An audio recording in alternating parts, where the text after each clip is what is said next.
사도 바울은 그 3차 전도여행을 마칠 무렵에 고린도에서 로마 교회를 향해서 편지를 썼습니다. 오늘 그 로마서 말씀을 함께 읽었습니다. 로마서 1장부터 11장까지는 구원에 관한 이야기를 다루고 있습니다.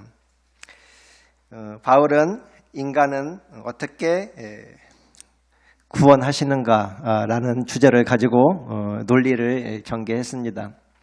그리고 그 논리를 다 전개한 다음에 오늘 본문을 시작을 하고 있습니다. 인간은 왜 구원을 받아야만 할까요? 여러분, 우리 인간은 왜 구원을 받아야 합니까? 다 아시는 내용이죠. 우리는 죄인이기 때문입니다. 제가 이 세상에 들어왔고 그 죄 때문에 우리는 죽을 운명에 처해 있는 그런 존재들이었습니다. 그래서 구원을 받아야만 되는 그런 존재였습니다. 그렇게 죄가 들어왔고 죄의 싹은 사망이라고 성경은 이야기합니다. 죽을 수밖에 없는 허망한 존재들, 바로 그런 존재가 저와 여러분의 존재였습니다. 예수님은 우리들의 그 범죄 때문에 이 땅에서 죽임을 당하셨고 우리들의 그 죄 문제를 해결하기 위해서 십자가를 져 주셨습니다.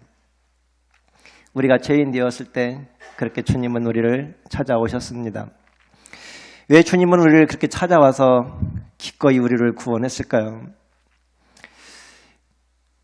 자신의 그런 생명을 내어놓으면서 우리들의 생명을 살리셨습니다. 그것이 구원인데 왜 그렇게 하셨을까요, 여러분?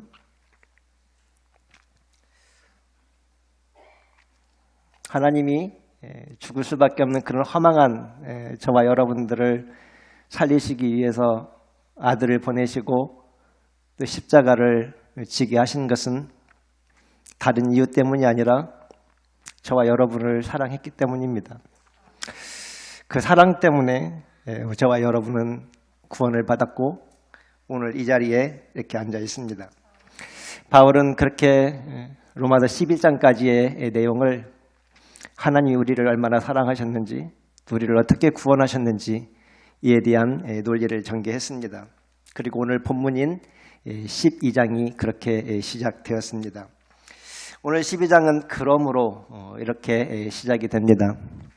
그러므로라는 이 접속사는 지금까지 1장부터 11장까지 왜 인간은 구원을 받아야만 했는가, 하나님은 어떻게 인간을 구원했는가 라는 그 모든 내용을 통째로 받아서 그러므로 라는 접속사에 압축시켜 놓았습니다. 그러므로 구원받은 하나님의 백성들은 이제 어떻게 살아야만 될 것인가, 이런 물음을 제기하고 있는 것입니다. 우리가 구원받은 문제들, 그 많은 것들을 다 정리해서 논리를 전개한 끝에 이제 그렇다면 그러므로 구원받은 우리 인간은 어떻게 살아야만 될 것인가 라는 주제로 넘어가는 단락이 오늘 함께 읽었던 본문입니다. 본문 1절을 같이 한번 다시 읽어볼까요? 본문 1절을 같이 읽어보겠습니다. 그러므로 형제들아, 내가 하나님의 모든 자비하심으로 너희를 권하노니 너희 몸을 하나님이 기뻐하시는 거룩한 산 제물로 드리라. 이는 너희가 드릴 영적 예배니라. 바울은 형제들아, 내가 하나님의 모든 자비하심으로 너희를 권한다, 이렇게 말씀하고 있습니다. 그 하나님의 자비하심, 바로 그것이 하나님의 사랑으로 인한 우리들이 구원받은 사건을 가리킨다고 할 수 있습니다. 인간의 구원은 그렇게 하나님의 사랑에 기인합니다. 이렇게 구원받은 백성들은 그 사랑을 생각하면 생각할수록 감격스럽습니다. 하나님이 나를 얼마나 사랑했는가라는 것을 생각하면 생각할수록 우리의 삶을 다시 한번 생각하게 될 수밖에 없습니다. 하나님은 그 자비하심으로 우리를 그렇게 구원해 주셨습니다. 이제 구원받은 백성은 그 하나님의 사랑이 어떻게 반응할 것인가 라는 것이 과제로 남아 있습니다. 여러분들은 그 사랑을 받고 어떻게 반응하며 살아오셨습니까? 바울은 이 시간에 주어진 이 본문을 통해서 우리의 몸을 제물로 바쳐라, 이렇게 요구하고 있습니다.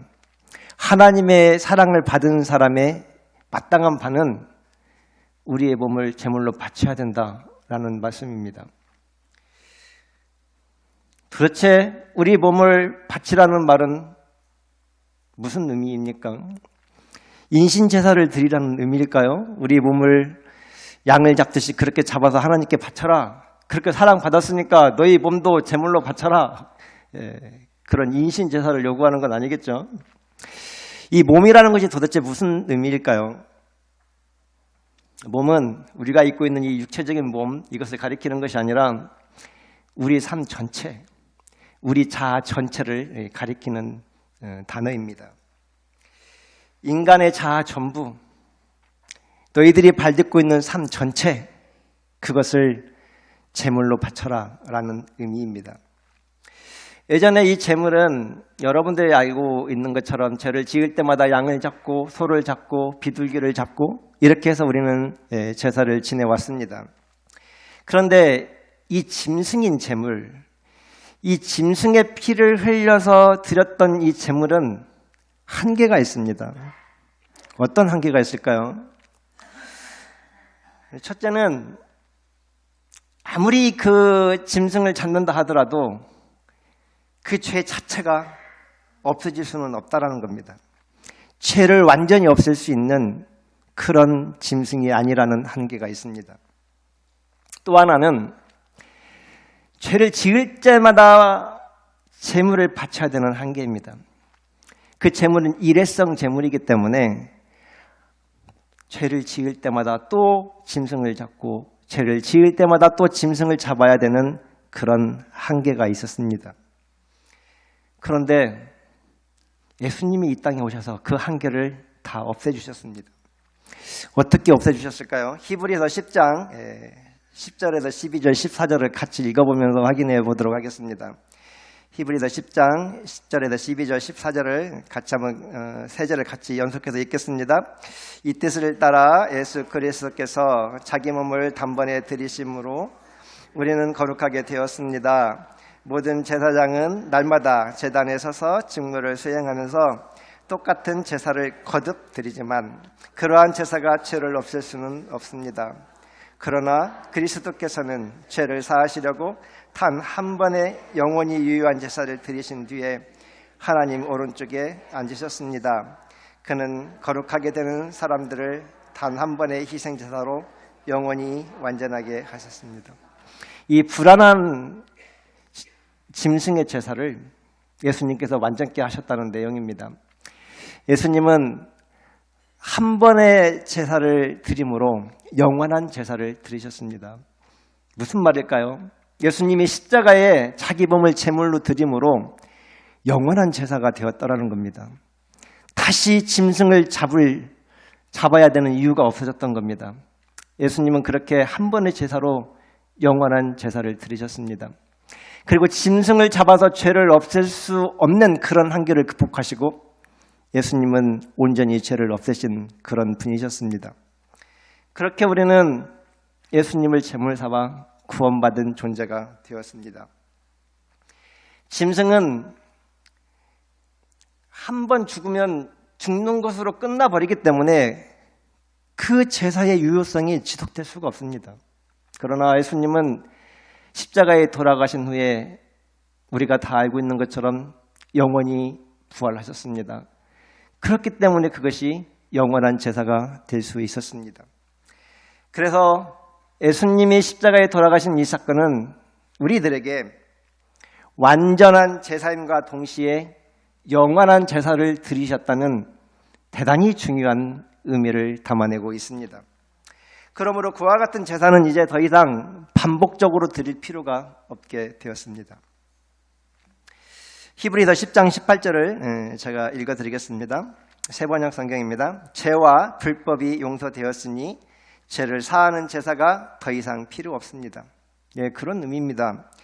예수님께서 그렇게 단 한 번의 제사로 영원한 제사를 드리셨으므로 이제는 죄를 사하는 제사가 더 이상 필요 없게 되었다.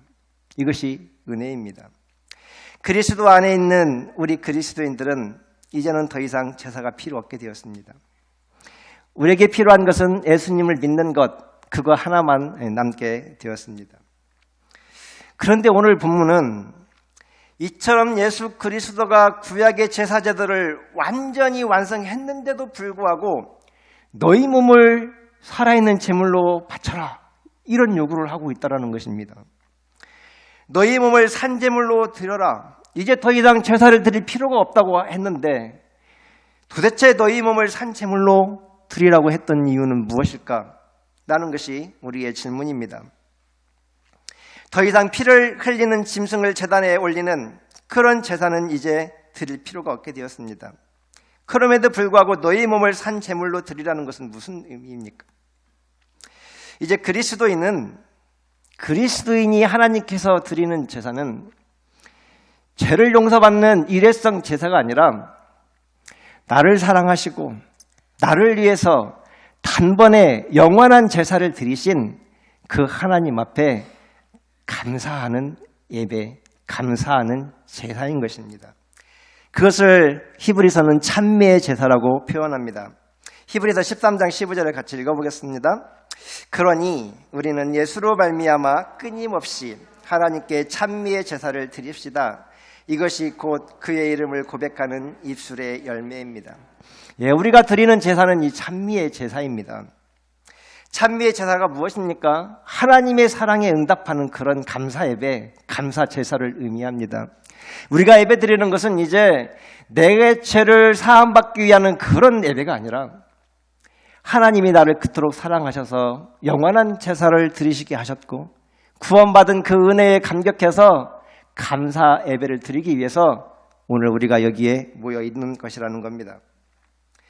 그것이 바로 하나님의 사랑에 대한 우리의 응답입니다.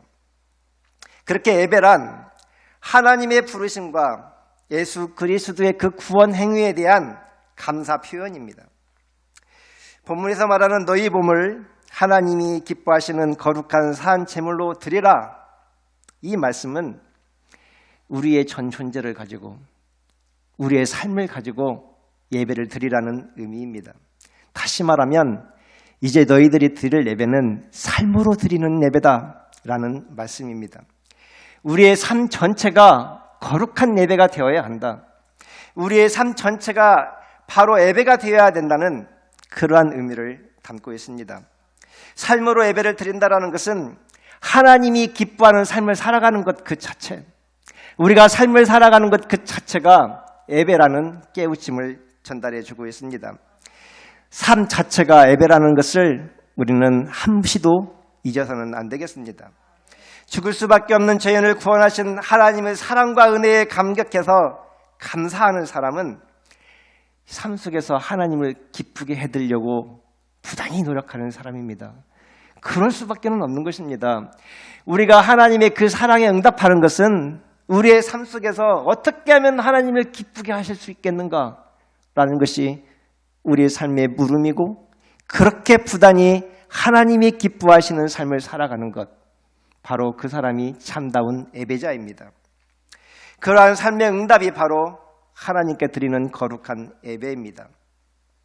그리스도인은 한 장소나 한 때에 국한되는 그런 예배가 아니라 모든 장소, 모든 때를 포함한 예배를 드리도록 부르심을 받았다라는 것이 오늘 본문의 말씀입니다. 그렇다면 우리는 어떻게 이 삶의 현장에서 하나님이 기뻐하시는 거룩한 예배를 드릴 수 있겠는가라는 것이 또한 우리의 물음입니다. 오늘 본문 2절은 그에 대한 대답을 해주고 있습니다. 본문 2절을 같이 한번 읽어보겠습니다.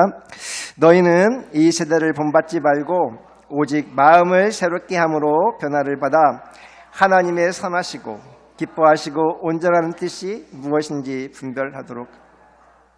여기서 말하는 이 세대는 죄가 지배하는 이 세상을 의미합니다.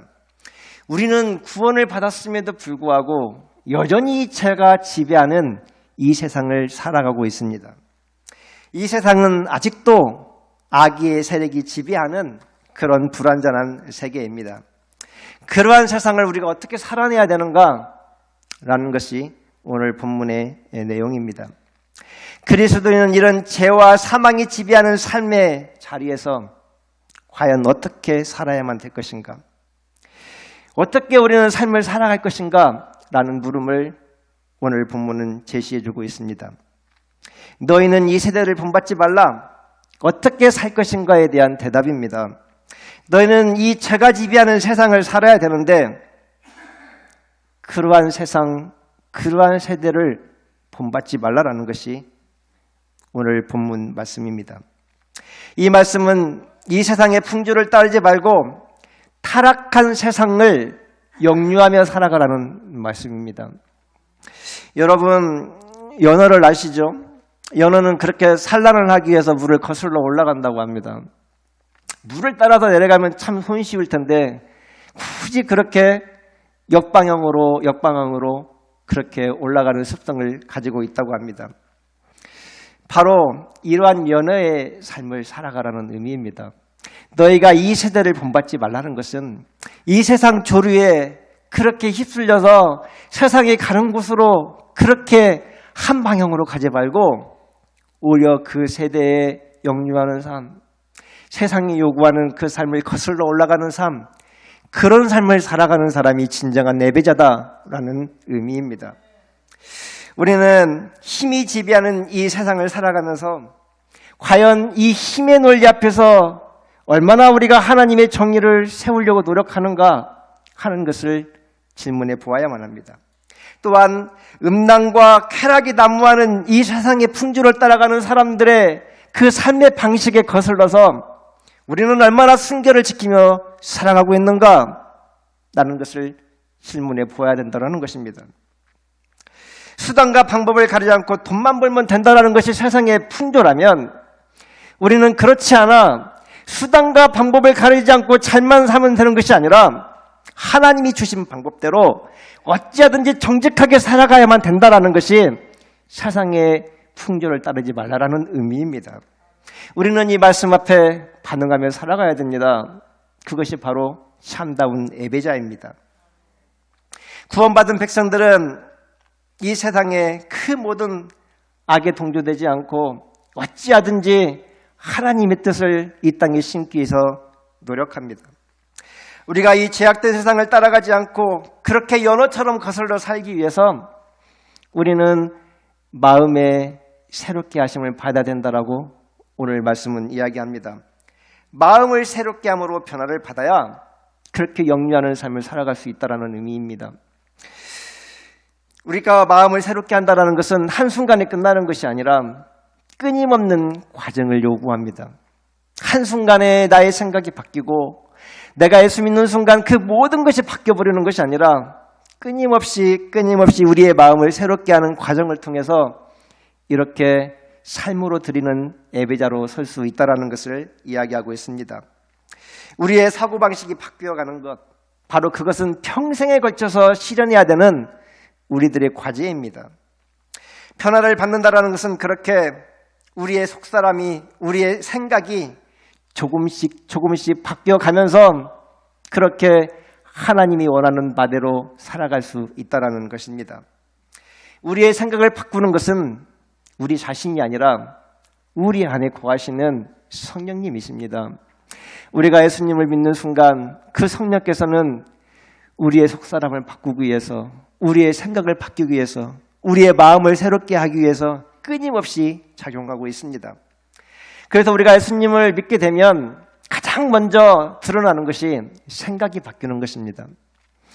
가치관이 바뀌는 것을 우리는 경험하게 됩니다. 그것이 예수 믿는 사람의 최고의 변화입니다. 예수님을 믿는 사람은 자아상이 변화됩니다. 우리가 내 자신에 대해서 가지고 있는 상, 그것을 자아상이라고 하죠. 그 자아상이 어떻게 바뀝니까? 우리가 갖고 있는 이 조건이 좋아지면 우쭐해지고 또 환경이 나빠지면 또다시 바닥까지 내리치는 그러한 사람들입니다. 그러나 예수님을 믿는 사람은 이제 생각이 바뀌게 됩니다. 나를 죽기까지 사랑하신 그 하나님의 사랑을 깨닫는 사람은 나의 환경이 어떠하든지 내 자신에 대해서 갖고 있는 상이 변하지 않습니다. 어느 누가 나를 멸시한다고 해도 자존감에 상처를 입지 않습니다. 왜냐하면 우리 한 사람 한 사람은 예수님이 자기 목숨을 내어주시고 생명을 다해서 그렇게 구원해 주신 참으로 소중한 가치라는 것을 우리는 깨달았기 때문입니다. 그 소중한 하나님의 사랑이 우리 안에 들어와 있는 그 사람은 아무리 엄청난 것이 내 주변에서 나를 힘들게 할지라도 그 사랑을 능가하는 것이 없다라는 것을 깨닫습니다. 그래서 내 건강이 좋지 않을지라도 내 자녀가 그렇게 다른 사람의 자녀들처럼 그렇게 잘 되지 않을지라도 내가 시작했던 그 사업이 이제는 바닥을 치고 더 이상 회생 가능성이 없다 할지라도 자존감의 상처를 입지 않습니다. 왜냐하면 그 어떤 것도 하나님의 사랑보다 더 크진 않기 때문입니다. 우리를 위해서 내어주신 그 하나님의 사랑은 그런 것입니다. 그렇게 하나님의 사랑을 깨달은 자는 자기 자신에 대한 자존감, 자기 자신에 대한 자아상이 그 이전과는 완전히 다른 사람이 되게 되어 있습니다. 심지어 다른 사람에게 버림을 받았다 할지라도 소중한 자존감이 소중한 그 자존감이 상처를 입지 않습니다. 그리고 자기의 환경을 둘러싼 것이 아무리 힘들다 할지라도 결코 자기 자신을 비하하지 않습니다. 왜냐하면 나에 대한 평가는 하나님이 하시기 때문입니다. 하나님이 나를 그토록 사랑했다면 나를 둘러싼 그 모든 것이 최악으로 치닫는다 할지라도 우리는 결코 자기 자신을 무시하지 않습니다. 하나님을 믿는다는 것은 바로 그런 것입니다. 우리의 상황보다 훨씬 큰 그 하나님의 사랑이 여러분을 붙들고 있는 한 여러분의 삶을 좌지우지할 수 있는 것은 아무것도 없다라는 것을 깨달으시기를 바랍니다. 다른 사람들이 여러분을 어떻게 대하든지 예수님의 그 고귀한 사랑을 붙들고 살아가는 저와 여러분들이 다 될 수 있기를 바랍니다. 하나님의 사랑을 깨닫고 예수님을 만난 사람은 이제는 살아가는 이유가 달라집니다. 지금까지는 나의 유익만을 위해서 살아왔고 지금까지의 관심사는 내가 어떠한 유익을 얻을 것인가에 있었다면 이 사랑을 깨달은 사람의 관점은 이제 완전히 다른 관점으로 바뀝니다. 어떻게 바뀔까요? 하나님을 위해서 나는 어떤 삶을 살 수 있겠는가? 이웃에게 이익을 끼치며 살아갈 수 있는 방법은 어떻게 찾을 수 있겠는가? 이렇게 전혀 다른 관점으로 세상을 보게 된다는 것입니다. 종교개혁자 칼뱅은 그래서 하나님과 이웃을 사랑하는 것이 최고의 예배다 이렇게 이야기를 했습니다. 그렇습니다. 우리가 최고의 예배자로 산다라는 것은 하나님과 이웃을 사랑하는 사람, 하나님과 이웃을 사랑하는 삶을 살아내는 사람이라는 것을 우리는 알게 됩니다. 마음을 새롭게 함으로 변화를 받은 사람은 그렇게 하나님의 뜻은 무엇인가를 고민하며 살아갑니다. 여러분, 하나님의 뜻은 무엇입니까? 성경을 근거로 말씀드리면 하나님의 뜻은 거룩한 삶을 사는 것입니다. 썩어져가는 세상 풍조를 따르지 않고 그렇게 구별된 삶을 살아가는 것이 하나님의 뜻입니다. 하나님의 뜻은 음란을 버리고 정욕을 따르지 않는 삶을 살아가는 것, 그것이 하나님의 뜻입니다. 하나님의 뜻은 기뻐하며 기도하며 감사하는 삶을 살아가는 것, 바로 그것이 하나님의 뜻입니다. 하나님의 뜻은 선을 행하고 고난을 받는 삶을 살아가는 것, 그것이 하나님의 뜻입니다. 하나님의 뜻은 하나님과 이웃을 사랑하는 삶을 살아가는 것, 그것이 하나님의 뜻입니다. 예수님을 믿는 사람은 그래서 끊임없이 하나님의 뜻을 추구하며 살아가는 사람들입니다. 여러분, 우리는 지금 예배를 드리고 있지만 이 예배는 우리의 삶과 결코 분리될 수가 없습니다. 삶 따로 예배 따로일 수는 없습니다. 왜냐하면 삶이 곧 예배이기 때문입니다. 참다운 예배는 우리 일상의 삶 속에서 이루어집니다. 예수님을 믿는 여러분, 썩어져가는 세상의 그 풍조를 따르지 않고 날마다 마음의 변화를 받고 새롭게 하심을 입으시기 바랍니다. 자신의 욕망을 위하여 살지 않고 날마다 그렇게 하나님의 뜻을 분별하며 부단히 하나님의 뜻을 향하여 살아갈 수 있는 저와 여러분들이 될 수 있기를 바랍니다. 하나님은 여러분들 각자에게 귀중한 사명을 주셨습니다. 이 사명이란 하나님 앞에서 어떻게 살 것인가에 대한 물음에 대한 응답입니다. 예수 믿는 사람으로서, 생명을 얻은 사람으로서 이제는 그 사랑에 어떻게 반응하며 살 것인가, 나의 삶을 이제는 어떻게 살아낼 것인가라는 바로 그러한 물음을 묻는 사람이 바로 예수님을 믿는 사람들입니다. 그 물음을 우리는 끊임없이 물어야 하고 평생 동안 물으면서 어떻게 살 것인가에 대한 응답을 하면서 살아야만 합니다. 하나님이 기뻐하시는 삶을 사는 것, 바로 그것이 최고의 예배입니다. 아름다운 삶을 그렇게 살아가면서 하나님 앞에서 한평생 하나님의 나라를 일구며 하나님이 기뻐하시는 그런 삶의 예배자가 다 될 수 있기를 주님의 이름으로 축복합니다.